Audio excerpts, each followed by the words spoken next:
그러면 이 새 언약은 이미 구약의 뭐 에스겔 36장이나 예레미야 31장이나 동일하게 히브리서 8장, 히브리서 10장에 동일하게 이렇게 돼 있어요.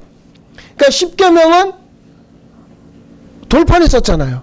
첫 언약이죠.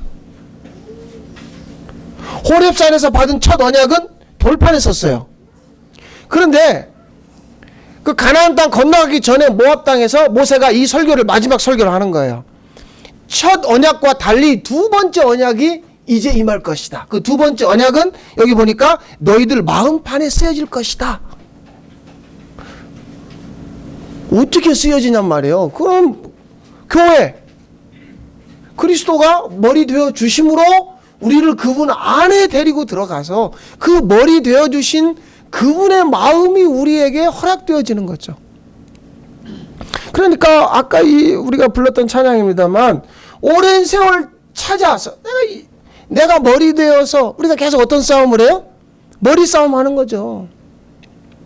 시어머니하고 며느리하고 뭐 아니면은 뭐 어떤 관계 속에서 누가 주도권을 잡느냐? 코미디 같은 얘기 아니에요? 자기 가족으로 온 사람에 대한 주도권. 교회는 더 코미디예요. 먼저 된 권사들이 나중 된 권사들한테 교회 창고 곡간 열쇠 안 줘요.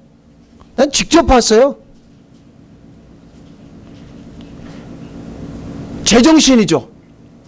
자기 머리니까. 그러니까 주님이 그러니까 이 머리 싸움 하는 거예요. 자기들끼리 교회 간판 걸어놓고.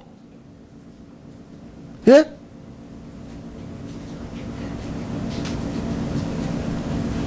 주님이 머리 되어 주심으로 말미암아 그분이 부어주시는 그 마음에 의해서 살아가는 자가 할 수 없는 싸움. 그러니까 교회 안에 서로 머리가 되려고 하는. 왜 그러냐? 신명기 28장을 붙들었거든요. 세상에 가서 머리가 될지언정 꼬리가 되지 않게 해주시고. 근데 예수님 뭐라고 그래요? 야, 새도 여우도 자기 집이 있고 굴이 있어. 그런데 나는 머리 둘 곳이 없어. 이게 무슨 얘기예요? 어떤 사람 하나 주님 내 머리 되어주세요. 없어요. 이런 사람이 없다는 거예요. 다 자기가 머리로 살겠다 이거예요. 자기 머리에서 나온 생각으로. 그런 여인이 하나 있죠. 요한복음 4장에 보면 수가성 여인이라고. 자기 머리를 가지고 이 남자 저 남자 만나보고 또 만나보고 바꿔보고 또 바꿔보고 해도 마음에 양이 안 차서 6번째 남자하고 살아요. 오랜 세월을 그렇게 사는 거죠. 그런데 우물가에 산 유대인 남자를 만났어요. 그 남자가 물 좀 달래요. 왜 유대인 남자가 대낮부터 시비야? 너 내가 누군지 알아? 너 내가 누군지 알았더라면 그런 얘기 안 할 텐데. 내가 네 진짜 남편이야. 내가 주는 물을 마셔야 네가 목마르지 않는 거야. 지금 우리가요 여태 살아온 세월 동안 그거 이루어지면 정말 행복할 것 같죠? 그 안에 바닷물이 소금물이라면 어떡하시겠어요? 그래도 나는 마셔볼래요. 마시세요. 충분히 마시세요. 그 주님이 허락한다니까요. 기가 막히게 이 안에 있는 이 물이 독국물이라 해도 내가 이거 마시겠다고 하면 주님 마셔라. 그럼 너 마셔라. 왜? 난 주님 가지고는 안 되거든요. 이 고백이 말이에요. 내겐 누구밖에 없다? 내겐 주밖에 없다. 이 고백이 그냥 되어지는 고백이 아니에요. 오랜 연륜과 그 신앙의 경륜을 통해서 나와지는 고백이 아니란 말이에요. 그게 교회를 갖다가 3대 4대 믿고 내가 모태신앙부터 평생을 내가 예배당을 떠나지 않았기 때문에 내가 예배는 다 드렸기 때문에 나와지는 고백이 아니라고요. 그 고백은 주님이 나의 머리 되어지는 그 순간 나도 모르게 튀어나오는 고백이라고요. 그게 그러니까 이 고백 못하는 거예요. 내겐 주밖에 없네. 왜 못해요? 주님 말고도 많아요. 예수가 다가? 아닌 거죠. 아니니까 그 고백 못하는 거예요. 직분이 목사인데 목사가 그 말 할 수 없어요. 여러분은 어떠세요? 제 이야기는 제가 충분히 해드렸어요. 여러분 어떠세요? 난 주님밖에 없어요. 못하죠? 왜? 주님 말고 가장 중요한 나 있는데. 저도 제가 이런 얘기 할 줄 몰랐다니까요. 내겐 주밖에 없네? 이런 말 할 줄 몰랐다고요. 그러면 제가 무슨 훈련을 받았습니까? 제가 다시 무슨 신학교에 갔습니까? 아니면 제가 어디 가서 40일 금식하고 철회하고 뭔가를 배워온 게 아니라 주밖에 없는 걸 어떻게 해요? 내 지갑 속에 단돈 10만 원이 없어요. 하루하루 살아요. 우리 다 아는 얘기 아니에요? 교회 재정이든 형편이든 다 아는 얘기 아니에요? 그러니까 가진 게 없으니까 그 얘기 하죠. 없어도 관계없어요. 바울이요 빌립보 3장에 내가 지금 없어서 이 말 하는 거 아니다. 내가 비천에도 처해봤고 풍부에도 처해봤어. 바울이 고백하잖아요. 예전에 내가 잘 먹고 잘 살고 부잣집 아들로 좋은 데 가가지고 최고의 학벌을 가져봤어. 그런데 내가 예수 때문에 매 맞고 굶주리고 도망다니고 내가 감옥에도 갇히고 내가 배에 파선을 당하고 다 해봤어. 그러니까 내가 지금 없다고 하는 말이 아니라 내게 능력 주시는 자 안에서 내가 모든 걸 할 수 있다. 그 말은 무슨 말이에요? 나 아무것도 할 수 없다. 주님밖에 없다 그 말이죠. 그러니까 이제야 그 말씀이 이제 그게 그 얘기구나. 그러니까 제가 지금 없다고 이 얘기를 하는 게 아니라 내가 있어도 봤지만 있을 때 못했던 말.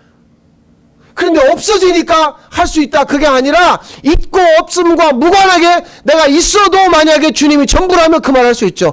여러분 내가 이렇게 많이 가지고 있지만 이건 아무것도 아닙니다. 불면 날아갈 티끌이요 먼지입니다. 쓰레기입니다. 말할 수 있어요. 주님이 전부라면. 그 말을 못한 거예요.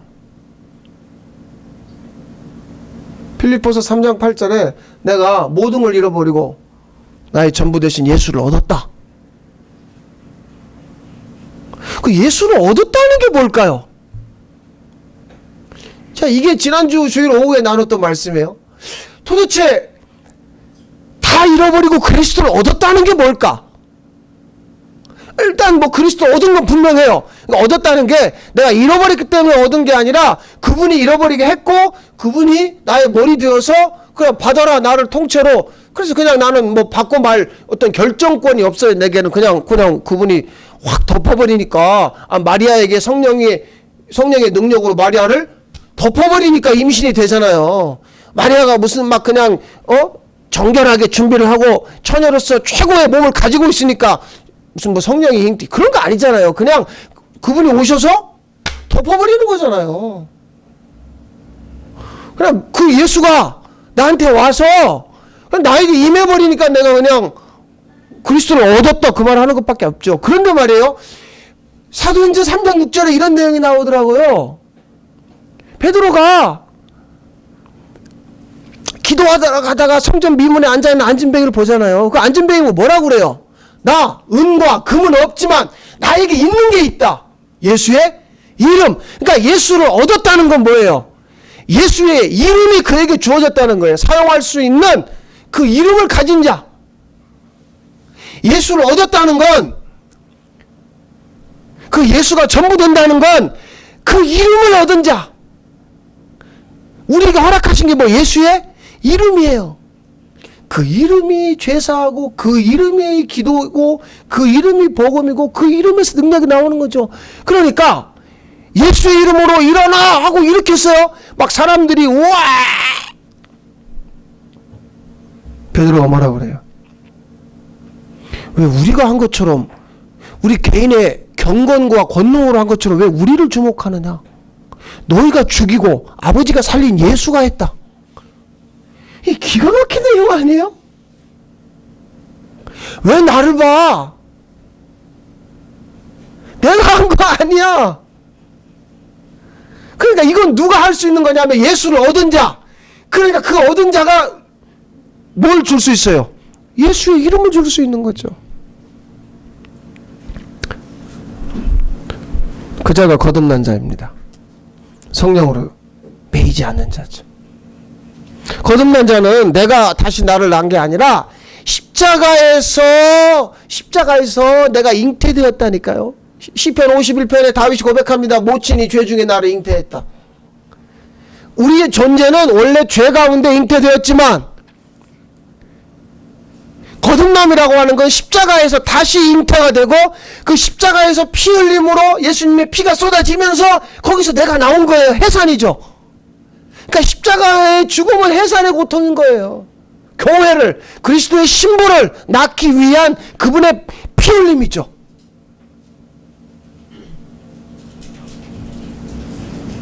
만약에요, 주님이 머리 되어주신다면 우리를 어디로 데려가요?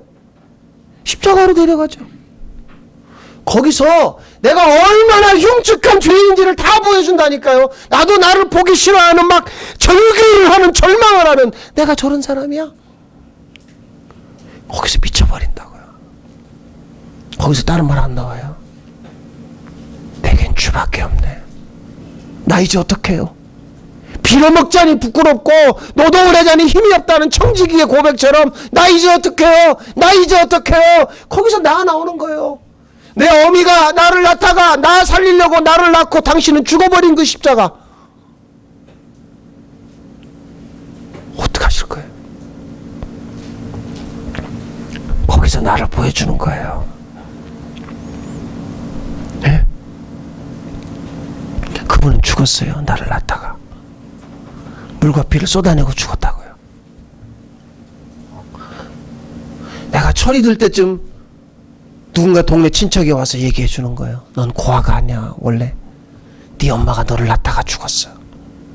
너 네 엄마 목까지 살아야 되지 않겠니? 그 얘기 들은 그 아이가 어떻게 살까요? 그 친척이 데리고 간 곳은 깊은 산중에 묘비도 없는 버려진 지 어미의 묘라고. 거기 가서 어떻게 해? 그냥 엄마 나 낳아줘서 고마워요. 잘 살게요. 할렐루야 행복하게 이렇게 할 수 있을까요? 이렇게 할 수 있을까요? 자기의 심장으로 찢어가면서 절규하지 않을까요? 나를 낳다 죽으신 그 어미의 묘 앞에 가서. 여러분, 라헬이요, 요셉의 동생 그 베냐민을 낳다가 죽었어요. 얼마나 고통스러우면 자기 자식을 베논이라고 불렀다고요. 슬픔의 아들. 내가 너를 낳다가 죽는구나. 내가 야곱의 정부인인데, 야곱이 나만 사랑했는데 나밖에 없는데, 나는 이렇게 좋은 세월 못 보고 죽는구나. 슬픔의 아들. 이제 저 자식 어떻게 하면 좋나. 그 슬픔의 아들. 야곱이 바꿉니다. 베논이가 아니라 베냐민으로. 주님의 오른손에 붙들리는 아들로. 우린 태어나기를 슬픔의 아들로 태어난 거예요.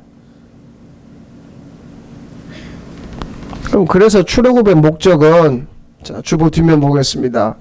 출애굽의 목적은 광야나 가나안 같은 땅덩어리가 아닙니다. 출애굽의 목적은 하나님이죠. 출애굽기 15장 17절에 여호와의 이는 주의 처소를 삼으시려고 예배하신 것이라. 주의 이것이 주의 손으로 세우신 성소로소이다. 그분이 임하는 처소의 대상으로 이스라엘을 끄집어내는 거예요. 그러니까 광야에 가서 사느냐 가나안 가서 사느냐 이건 전혀 중요하지 않고 누구와 함께 사는 자인가. 그래서 매일매일 뭘 내려줘요? 만나를 내려주는 거예요. 누가 너희를 먹여주는가? 매일매일 구름과 불기둥이 보이게 하는 거예요. 누가 너희와 함께 하는가?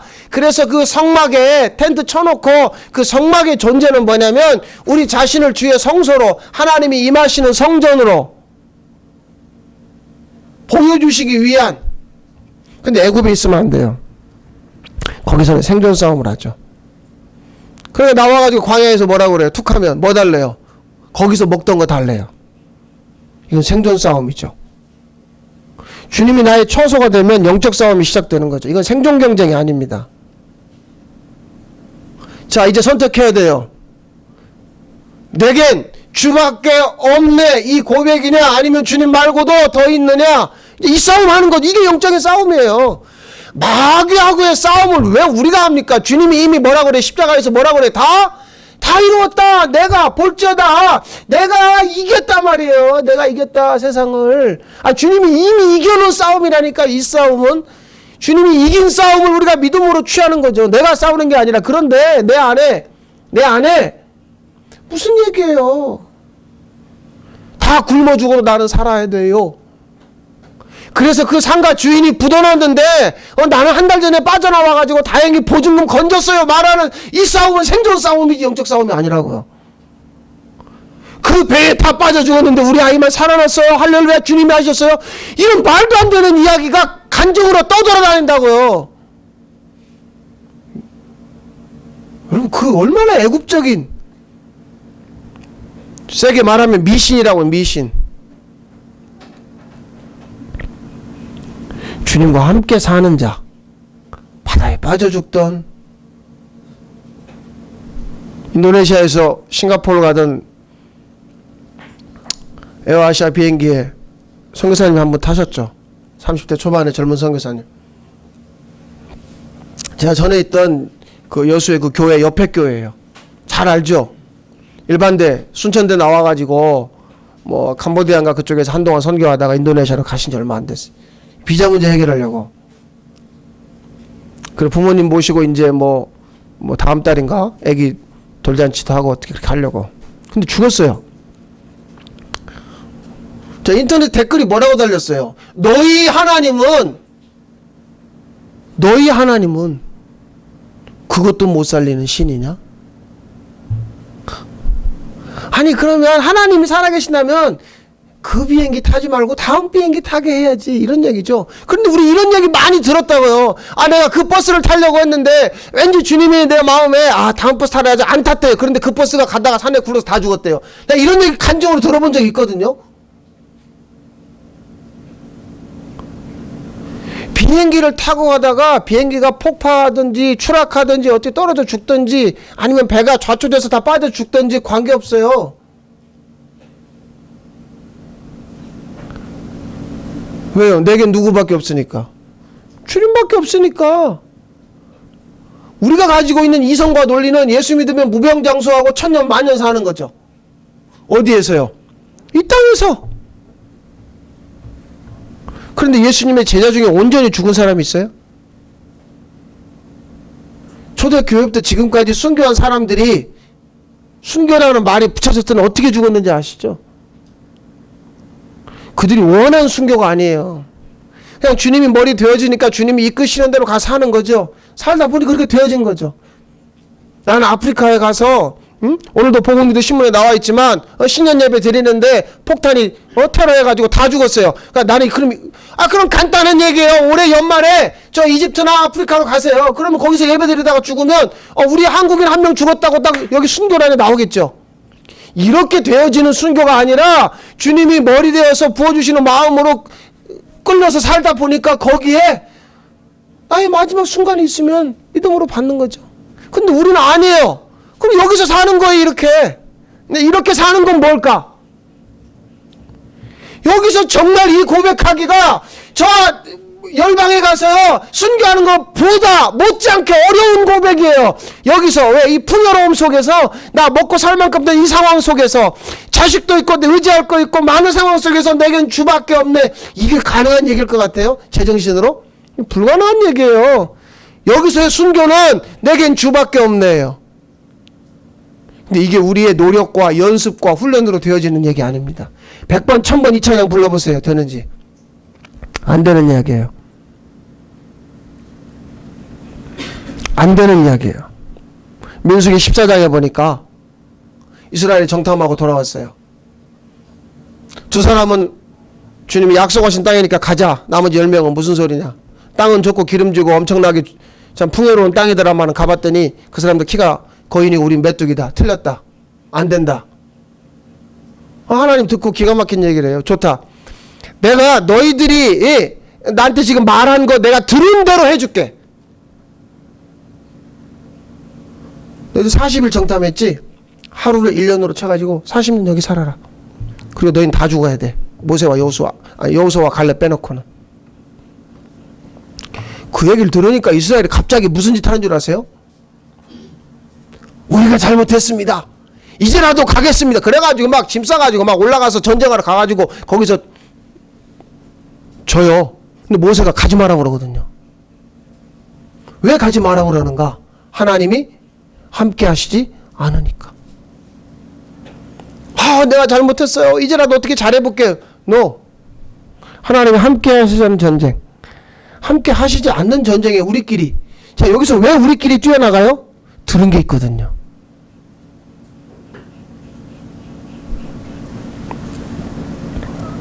함께 하시지 않는데 우리의 힘쓰고 애쓰면 헛될 뿐이에요.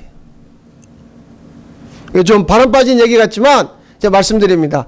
2015년 힘쓰지 마세요. 애쓰지 마세요.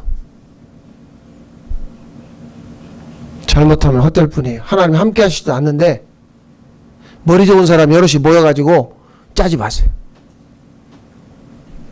아니 그러면 내가 뭐 감나무 밑에 가서 입 벌리고 있듯이 가만히 있어요. 그냥 알아서 하세요. 그러나 만약에 정말 모여가지고 올 봄에는 무슨 일이 벌어질 거예요. 뭐 이런 생각으로 열심히 하세요. 그럼 올 봄이 끝날 때쯤 참 그게 헛됐어. 아주 진실된 믿음의 고백이 입에서 단내가 나면서 퍼질 테니까요. 근데 만약에 나 혼자 있을지라도 정말 주님이 부어주시는 그 어떤 마음이 있다. 아주 그냥 죽어라고 붙잡고 달려가 보세요. 한번. 주님, 내겐 주밖에 없습니다. 그러니까 그 마음이 부어지지 않는데 너무 많이 힘쓰고 애쓰는 거죠. 우리끼리 가자는 거예요. 가서 전쟁했어요. 졌어요. 사무엘상 13장에 보면 11절에 보면 사울왕이요, 사무엘 선지자를 기다려요. 근데 안 와요. 안 오니까 자기가 제사를 드려버리는 거예요. 근데 희한하죠. 안 오려면 좀 더 며칠 있다 안 와야 되는데 제사 막 마치고 나니까 오는 거예요. 우리 그런 거 있잖아요. 머피의 법칙이라고. 내가 막 세차했는데 갑자기 그 다음날 비 온다든지 뭐 이런 거 있잖아요. 안 와요.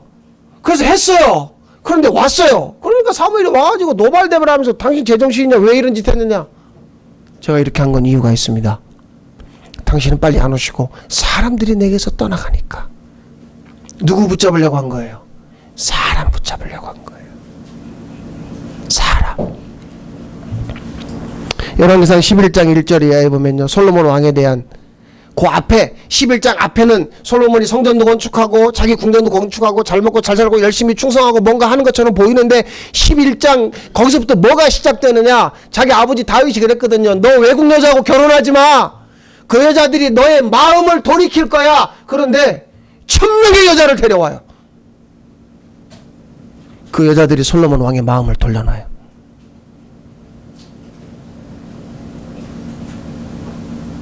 다윗 이후에 그 왕들에 대한 그 기준이 뭔 줄 아세요? 그 아버지 다윗과 같지 않더라. 그 여자들이 자신의 마음을 돌이킬 거라고 미리 말씀을 들었는데도 불구하고 그 말씀보다는 국가와 국가 간의 어떤 관계를 유지하기 위해서 그 많은 사람들을 끄집어 오는 거죠.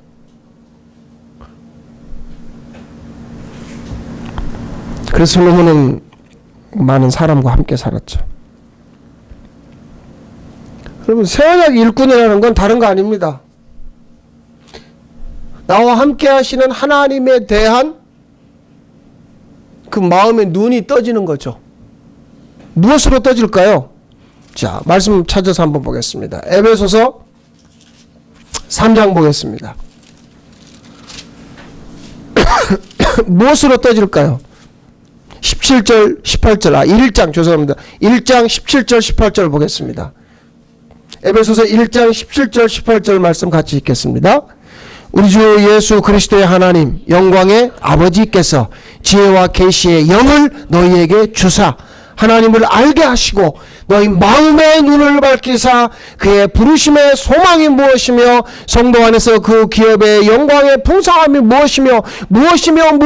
무엇이면은 다 그것은 다 지혜와 계시의 영, 아버지의 영, 아버지가 아들의 이름으로 우리에게 부어주시는 그 아버지의 영으로 말미암아 우리 마음의 눈이 떠져서 하나님이 왜 나를 부르셨는지, 하나님이 나를 어디로 데려가시는지, 그 안에는 어떤 영광의 풍성함이 있는지, 그건 아버지의 영, 지혜와 계시의 영, 아들의 영, 성령으로만 되는 거예요. 그분이 머리 되어서 그분이 우리에게 부어준다는 건 성령으로 되어지는 거예요. 여러분 로마서 8장 11절 이하에 보면 그리스도 예수를 살리신 이의 영이 너희 안에 거하시면 그 영으로 말미암아 너희 죽을 몸도 살리시리라. 아버지가요 그냥 내 아들이니까 살려야지가 아니에요. 내 아들에게 아버지의 영을 부어서 그 영으로 말미암아 아들을 살려내는 거예요. 그러니까 그 망의 다락방에 모이는 사람들에게 뭐가 이루어졌어요? 말세에 내가 내 영을 부어주리니, 영을 부어주리니. 이건 요엘 선지자를 통해서 예언된 거잖아요. 그러니까 새 언약은 내가 내 영을 부어서 그 영이신 성령을 통하여 주님의 마음이 부어지면 그분이 나를 왜 불렀는지 부르심에 눈이 떠지는 거예요. 나를 어디로 데려가시는지에 대한 눈이 떠지는 거예요. 내가 모든 걸 잃어버렸어요. 그리고 그분이 내 마음에 눈을 뜨게 했어요. 모든 걸 잃어버렸는데 뭘 얻었어요? 모든 것 대신 예수를 얻은 거예요. 기가 막힌 이야기구나. 오랜 세월 찾아 난 알았네. 내겐 주밖에 없네. 이 고백이 막 터져 나오는 이야기죠.